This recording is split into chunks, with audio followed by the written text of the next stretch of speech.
حضور صلی اللہ تعالیٰ علیہ وسلم نے جو فرمایا، حسن کون ہے؟ حضور کے بڑے نواسے ہیں، حضور صلی اللہ تعالیٰ علیہ وسلم کے نواسے۔ اور اس حدیث کے راوی سیدنا ابو بکر صدیق رضی اللہ تعالیٰ فرماتے ہیں کہ میں نے ایک دن رسول کریم صلی اللہ علیہ وسلم کو ممبر پر دیکھا، ان کا پاؤں پکڑ کر کے حضرت امام حسن بیٹھے ہوئے تھے۔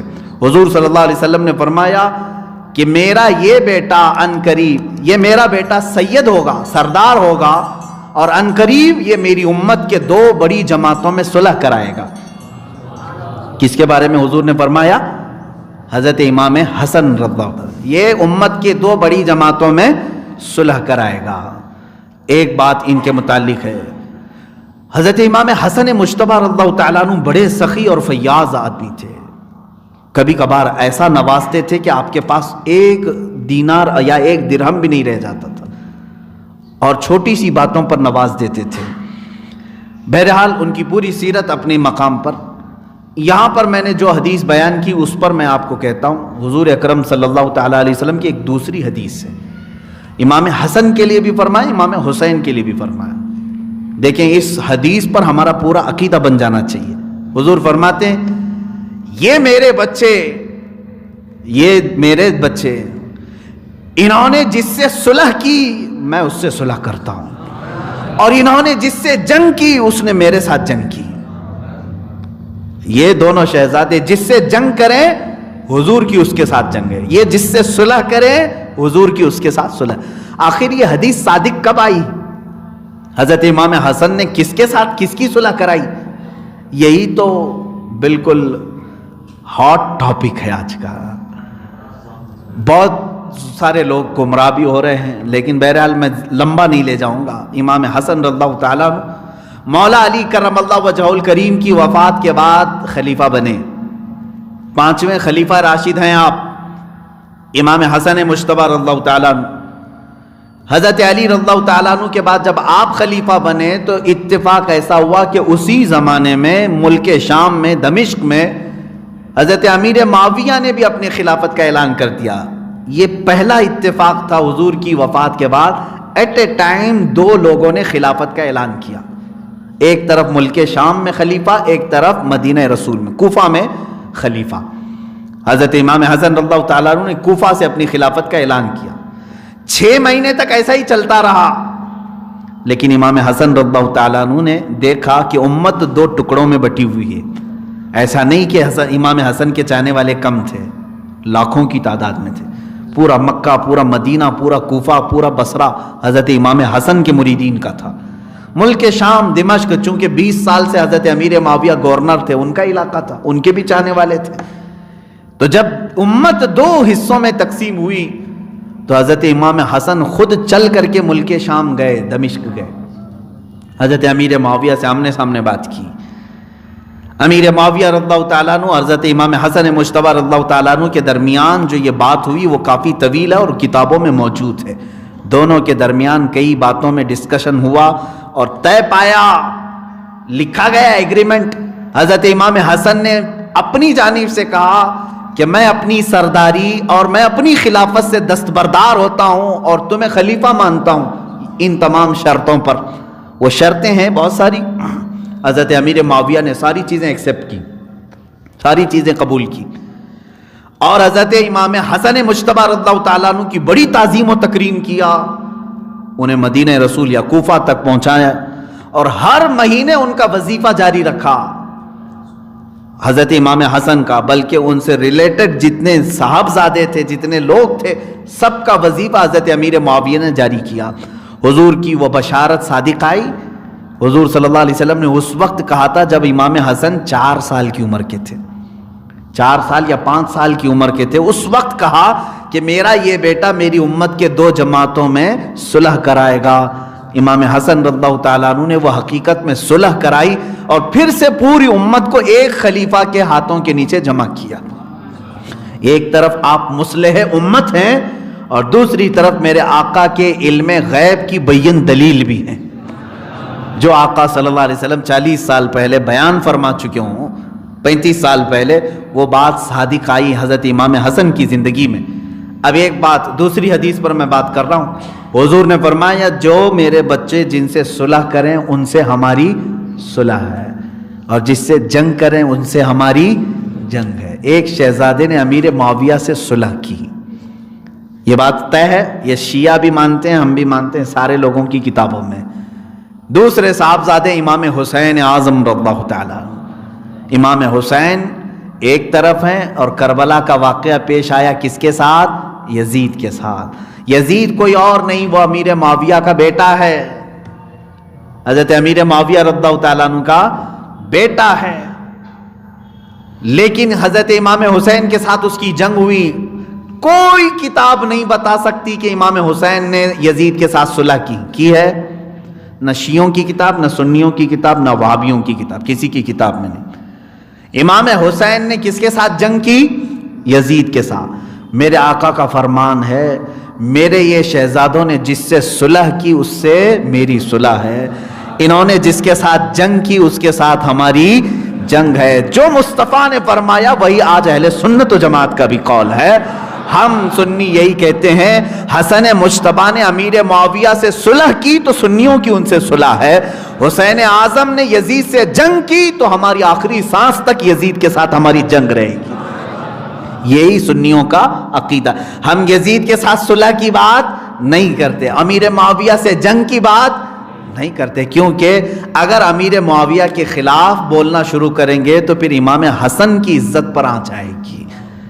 ہاں، تم کیا جواب دو گے بعد میں؟ امیر معاویہ کو کوسنے والوں، کیا امام حسن کو معلوم نہیں تھا کہ امیر معاویہ غلط آدمی تھا اور جا کر کے صلح کر لی؟ ان کے اوپر الزام نہیں آئے گا، ان کے اوپر الزام آئے گا۔ ہاں، ہم یزید کو غلط کہتے ہیں اور اسی لیے امام حسین نے اس کے ساتھ صلح نہیں کی۔ سر داد نہ داد دست در دست یزید، ہم تو یہ کہتے سر دے دیا انہوں نے، اس کے ہاتھ میں ہاتھ نہیں دیا، اس لیے کہ وہ غلط تھا۔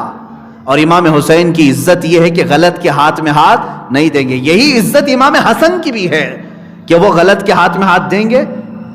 تو ایک بھائی کو آپ حق سمجھتے ہیں، انہوں نے غلط کے ہاتھ میں ہاتھ نہیں دیا، دوسرے بھائی امام حسن کو کیوں الزام لگاتے ہیں کہ انہوں نے غلط کے ہاتھ میں ہاتھ دے دیا؟ نہیں میرے عزیزو، امیر معاویہ کو اگر وہ غلط سمجھتے، میں سمجھتا ہوں امام حسن جو ہے شہید ہو جانا پسند کرتے لیکن کبھی صلح نہیں کرتے۔ امام حسن مجتبیٰ رضی اللہ تعالیٰ عنہ نے جن سے صلح کی ان سے سنیوں کی صلح ہے۔ ہم امیر معاویہ کی شان میں برا بھلا نہیں کہیں گے، وہ صحابی رسول ہیں۔ بیٹا برا تھا، بیٹا یزید تھا، بیٹا حسین کے خلاف آیا، ہم اس کے خلاف بولیں گے۔ اسی طرح ہم سعد ابن ابی وقاص کے بارے میں نہیں بولتے، وہ عشرہ مبشرہ میں سے ہیں، لیکن ابھی میں نے تفسیر میں بتایا امام حسین کی طرف سب سے پہلا تیر پھینکنے والا کون ہے؟ عمرو بن سعد، جو سعد ابن ابی وقاص کا بیٹا ہے۔ تو جب تم عمرو کو گالیاں دے سکتے ہو اور سعد ابن ابی وقاص کی عزت کرتے ہو، تو اسی طرح سے یزید کو برا بھلا کہو، ہم کو اس سے کوئی مطلب نہیں، لیکن ان کے باپ امیر معاویہ پر طعن و تشنیع نہ کرو۔ بہرحال یہ ایک عقیدہ تھا۔ اس کے بعد مجدد الفسانی رحمۃ اللہ تعالیٰ علیہ کا آج یوم وصال، یہ 1000 سال کے بعد آنے والا مجدد ہے ہندوستان کی سرزمین پر۔ جب 975 ہجری غالباً چل رہی تھی، اس وقت آپ پیدا ہوئے۔ پنجاب کا علاقہ ہے سرہند، وہیں پر آپ کی پیدائش ہوئی، وہیں پر آپ پلے بڑے، بہت بچپن میں حافظ قرآن ہوئے۔ 17 سال کی عمر میں آپ مفتی کامل بھی بن چکے تھے اور نقش بندی سلسلے میں بیعت ہوئے۔ اس کے بعد آپ کے جو مجاہدانہ کام ہیں، وہ سب سے بڑا کام یہ ہے کہ اکبر بادشاہ اس وقت بے دین ہو گیا تھا، دیکھیں وہ بھی ایک چوہا تھا جو ہندوستان میں آیا تھا۔ ہاں، بڑی سلطنت پر بیٹھا تھا، لیکن بات کیا کر رہا تھا کہ نہیں، اب ہر مسجد پر مورتی بھی ہونی چاہیے، ممبر پر مورتی بھی ہو، اذانوں میں سیپ بجائے جائے، دونوں مکس کرنا چاہ رہا تھا۔ وہ ایک نیا دین لا رہا تھا جس کا نام دین الہی اس نے رکھا۔ مجدد الفسانی احمد فاروقی سرہندی، ان کا مجاہدہ تھا، ان کا جہاد تھا، اس کے خلاف بولنا شروع کیا، ارے بادشاہ وقت کے خلاف۔ آج جو ہے الیکٹڈ جو ہے پرائم منسٹر کے بارے میں بولنے سے لوگ ڈر رہے ہیں، وہ الیکٹڈ نہیں تھا، وہ زور زبردستی سے آنے والے بادشاہ ہوتے تھے، جنگ کے بل بوتے۔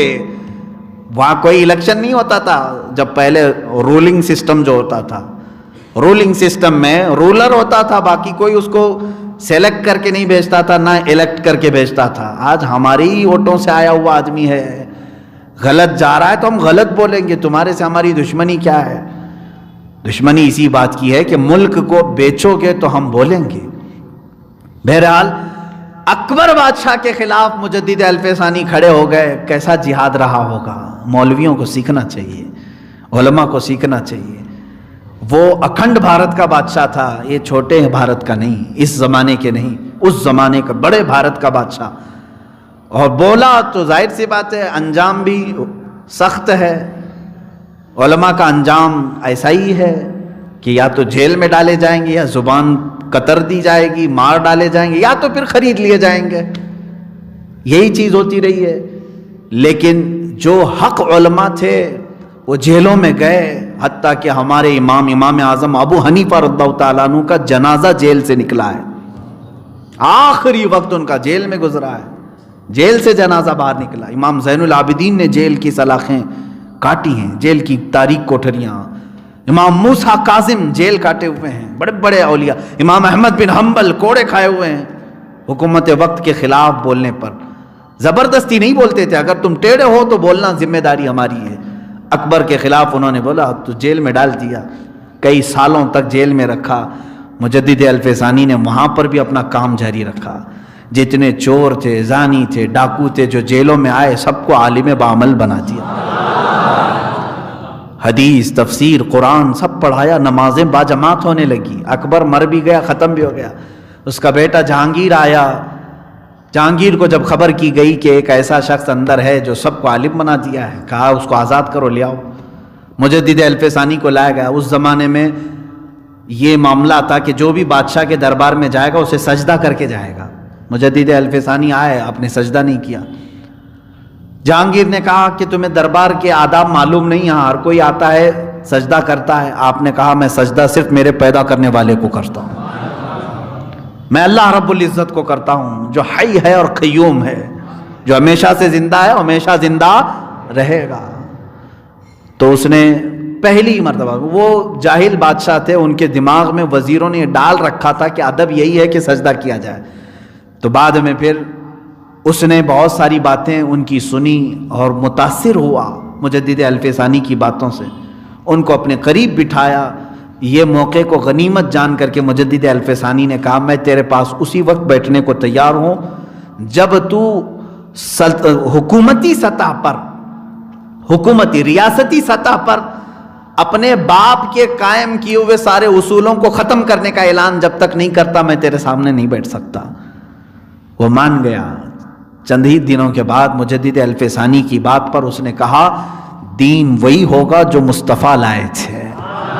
محمد عربی صلی اللہ تعالیٰ علیہ وسلم کا دین ہی ہمیشہ رہنے والا ہے, دین الہی نہیں رہے گا. پھر وہ دین ختم ہوا. تو یہ احمد فاروقی سرہندی رضی اللہ تعالیٰ عنہ کی مجاہدانہ کاوشیں تھیں کہ اس دین کو خراب کرنے کے لیے بادشاہ نے جو کوشش کیا, ایک عالم ربانی نے اس کو ختم کیا, اور انہی کے ذریعے سے اللہ تعالیٰ نے دین اسلام کو پھر سے پھلتا پھولتا فرمایا. یہ مجدد الف ثانی, ہندوستان کی سرزمین اس بات سے بڑی خوش قسمت ہے کہ دو مجدد آئے اور دونوں عظیم مجدد آئے. ایک مجدد الف ثانی ہے اور دوسرا مجدد امام اعظم ہے. مجدد اعظم ہے امام احمد رضا خان فاضل بریلوی. ایک وحدانیت کو بچا رہا تھا, اللہ کی وحدانیت کو, اور دوسرا عصمت رسالت کو بچا رہا تھا. یہ دونوں مجددین نے وحدانیت کو بچایا, ایک مجدد الف ثانی نے, اور عظمت رسالت کو بچایا امام احمد رضا نے. اللہ ان دونوں مجددوں کا سایہ ہم سب پر قائم و دائم